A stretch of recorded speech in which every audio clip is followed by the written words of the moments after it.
मूसा पानी से निकाला हुआ।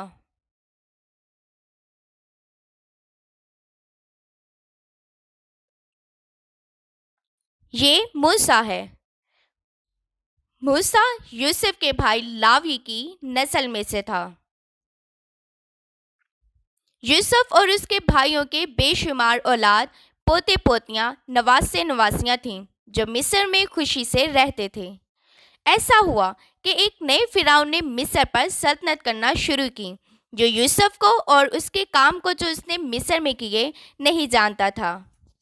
ये फिरौन इसराइलियों को देखकर घबराया क्योंकि वो गिनती में बहुत ज्यादा थे, तो उसने उनको कम करने का सोचा। फिरौन ने इसराइलियों को गुलाम बना दिया।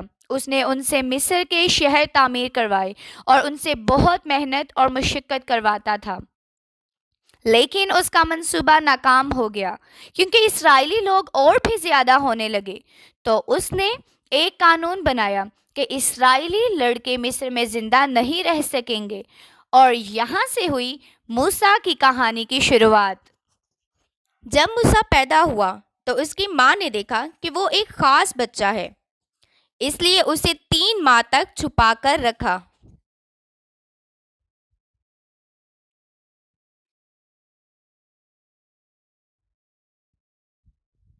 और जब वो उसे ज्यादा देर छुपा ना सकी तो उसने एक टोकरी बनाई और उसे दरिया में डाल दिया।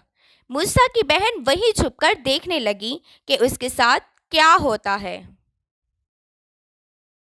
और जल्द ही फिरौन की बेटी दरिया के किनारे आई।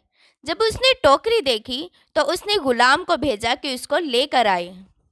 जब उसने एक नन्हे बच्चे को देखा तो उसे उस पर तरस आया और सोचा कि ये ज़रूर ही इसराइलियों में से किसी का बच्चा है।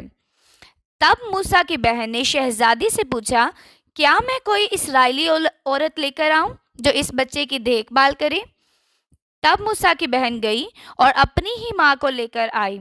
इस तरह मूसा की अपनी ही माँ ने फिरौन के महल में उसकी देखभाल की जब तक वो बड़ा ना हो गया। और फिरौन की बेटी ने उसे अपना बेटा बना लिया।